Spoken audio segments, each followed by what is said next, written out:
Would be the frame if it hadn't been there before, but why not? There's several managers that have managed various teams more than once abroad, but we'll always get this ahead now he's already been a manager and he failed. Maybe he's a better manager now because he potentially failed, or did he fail? I mean, you'd have to look at various different ways of measuring whether or not it was a failure.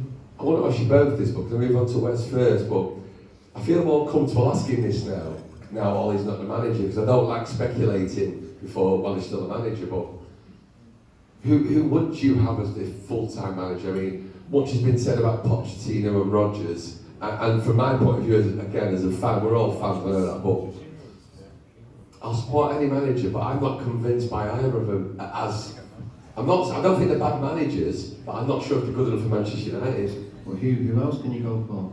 Because ultimately, yes, Rodgers he's managed Liverpool, so you're like, you could see that we wanted Pop the last time around. But I mean, would you have Zidane? If you're going off with the papers, do you think Zidane will be able to get them going? And why? I personally would go for the Ajax guy. And the reason I'm speculating about, I've said this to a couple of friends that are here, and this is my humble opinion who've played five-a-side with Brian once, right? But Pochettino plays good football, there's no doubt about it. Rodgers plays good football. Rodgers wasn't good enough for Liverpool at the end of the day. He won at Celtic, he's bottled it for the Champions League a couple of times with Leicester. Pochettino bottled a two-horse title race with Tottenham. And he looked happy to get to the final. Don't get me wrong, if the manager, I'll support him.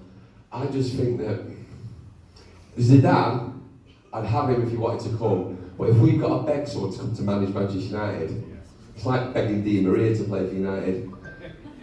I don't know about how you two rate him as coaches. Brian's got the coaching ability and experience, but I just think the Ajax setup looks good. I like the way that Pochettino set his teams up, how they play. I think again it's goes back to that style of football that we would like to see in Manchester United. I have a reservation in that he's never won anything. I mean, that'd always be the big thing. But I mean, for me, if you turn around and ask me who would I have as Manchester United manager, Guardiola. I'm not joking, I'm serious. But I don't know if anybody's asked them. I think Fergie asked him indirectly, didn't he, but a bit too subtle. No, I'm not sure about that. I don't know if anybody's asked him because, Manchester City have been very successful over a few number of years, but miles ahead of Manchester United with regards to status, history, kudos, and the supporters. They don't have any. So I don't know. I would like somebody to say to me that yeah, we approached him, we had a coffee with him, and he said no, I don't think so. But I don't think there's no plan, like you say. You get the situation, and this is making offers. Well, let's just say that last year you're hoping to go down, particularly away from home, 1-0, maybe sometimes 2-0 before we start to play.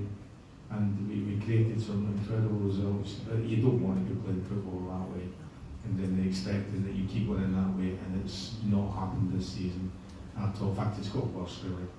I think we've flattered the finish, and that was because all the other teams around us, apart from the team that won the title last year, have had poor seasons. They've all caught up again. Liverpool got all the best players back. Chelsea, some great players, a great manager. City again playing wonderful football.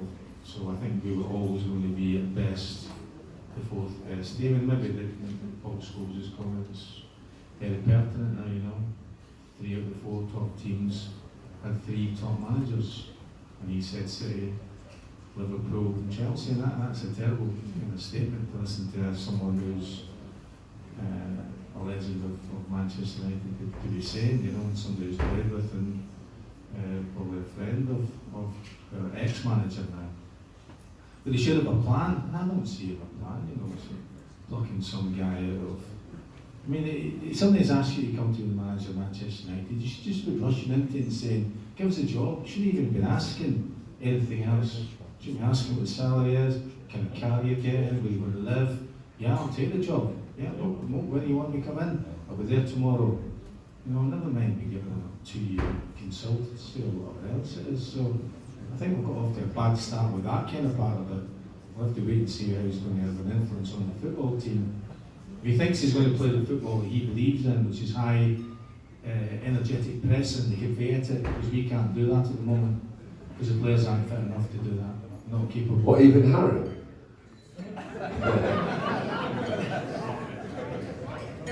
So Wes, what's your take on that, and what's your take on the current players? Listen, I just feel, well, I'm hoping someone comes in and rattles a few of them, if I'm being honest, and you know, whether that's dropping them or making them, you know, work hard, or someone that they have respect for, because listen, like what Chucky said, you know, on the Saturday and Monday you won't want to speak to the gaffer, but the Tuesday you'll be in training ready to dive for him again, and that's the sort of coach that you need, someone that the players respect. And obviously that comes down to man management. I mean, the gaffer used to, I was going to swear then, the gaffer used to effing hammer me all the time, but ultimately on a Saturday I'll run my heart out for him. You know, it didn't really matter, and that wasn't just for the gaffer, it was for everyone, my family, other teammates, and that's the sort of attitude you sort of need. So you need a manager who can get that sort of attitude out of the lads. Do you both think, without stating the obvious, do you think those players, current players, not all of them, do you think key players have let Ollie down? No matter what you think about Ollie's management ability, do you think they've let him down? Because that's... They've not been consistent at all. Not a lot of them where, you know, listen, if you're challenging for any sort of title, you want to do well in the Champions League, there has to be some sort of consistency, and it's not, let's be honest, it's not been there. We let in a goal plus every game. You're not going to, you know, challenge for anything doing that. We've scored quite a lot, but we're just letting in too many, and I'm not just blaming the defenders and with that, it's the whole team, how the whole team reacts, and it's not been good enough. You can see a few have been sulking. And when you're at Manchester United, there's no time to be sulking, you just get on with it. Thank you. We are, obviously after the break in a bit, we're going to have questions from the audience about